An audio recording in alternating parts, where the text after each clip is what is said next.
भादव मास के कृष्ण पक्ष की द्वादशी तिथि के दिन बच्छ बारस का पर्व मनाया जाता है। इस दिन माताएं अपने पुत्र के स्वास्थ्य और लंबी आयु के लिए गौ माता से प्रार्थना करती हैं और बछड़े वाली गाय का पूजन करती हैं। इस दिन चाकू से काटी गई वस्तुएं और गेहूं, जौ, गाय के दूध से बनी चीजों का सेवन निषेध होता है। एक दिन पहले ही रात्रि को बच्छ बारस के लिए मूंग, मोट, चने एवं बाजरा भिगोकर रख दिया जाता है, जिसे भीजोना कहते हैं। तो आइए जानते हैं साल 2024 में बच्छ बारस व्रत कब किया जाएगा।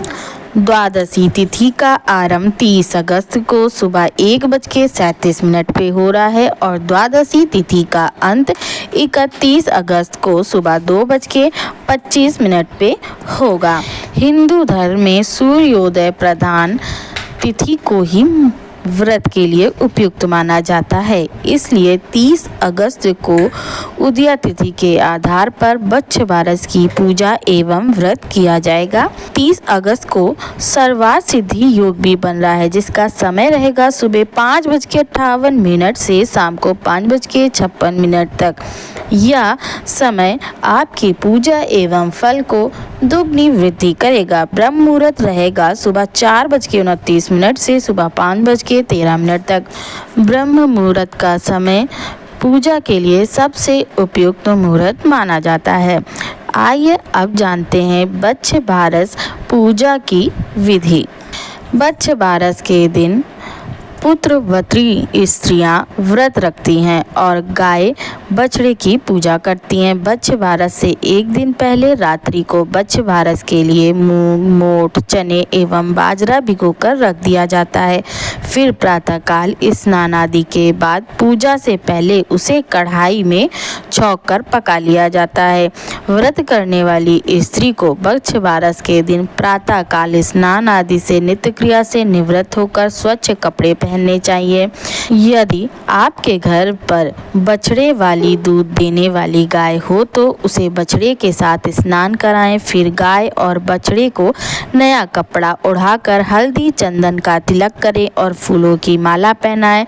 अगर संभव हो तो उनकी सींगों को भी सजाएं। उसके उपरांत तांबे का बर्तन लेकर उसमें पानी भरें, उसमें तिल, अक्षत, इत्र, फूल डालकर गाय पर छिड़कें और उसके पैरों खुर पर जल डालें। गाय माता के खुर पर लगी मिट्टी से अपने मस्तक पर टीका लगाएं। इस दिन भोजन में गेहूं और जौ नहीं खाना चाहिए और ना ही गाय के दूध से बनी किसी वस्तु का सेवन करना चाहिए। इसके साथ ही इस दिन चाकू से कुछ भी नहीं काटना चाहिए और ना ही चाकू से कटी हुई किसी वस्तु का सेवन करना चाहिए। इस दिन सब्जी काटना भी वर्जित होता है। कुएं के प्रतीक के तौर पर घर के बाहर गोबर से घेरा बनाकर उसमें पानी भरकर पूजन किया जाता है। यदि गोबर ना मिल पाए तो एक पाटे पर मिट्टी से बच्छ बारस बनाते हैं और उसके बीच में एक गोल मिट्टी की बावड़ी बनाते हैं। फिर उसको थोड़ा दूध, दही, पानी से भर देते हैं। फिर सब चीज़ें चढ़ाकर पूजा करते हैं। इसके बाद रोली, मौली, दक्षिणा चढ़ाते हैं, स्वयं का तिलक निकालते हैं। घर के सभी उम्र के बच्चों को आओ रे मारा हंसराज बच्छराज कहकर पूजन स्थल पर आमंत्रित करते हैं। पूजन के समय बच्चे भी माँ का पल्लू थामकर पाठ से लड्डू उठाकर चरण स्पर्श कर आशीर्वाद प्राप्त करते। इस प्रकार गाय और बछड़े की पूजा करने के बाद महिलाएं अपने पुत्र के तिलक लगाकर उसे लड्डू खिलाने के बाद नारियल या उपहार देकर उसकी लंबी उम्र और सकुशलता की कामना करते हुए आशीर्वाद देती हैं। यदि गाय नहीं हो तो गीली मिट्टी से या आटे से गाय और बछड़े की आकृति बनाकर उनकी पूजा कर सकते हैं। इसके बाद हाथ में मोट और बाजरे के दाने को लेकर बच्छ बारस की कहानी, प्रचलित लोक कथा सुनी जाती है। दीपक जलाकर गौ माता की आरती उतारें।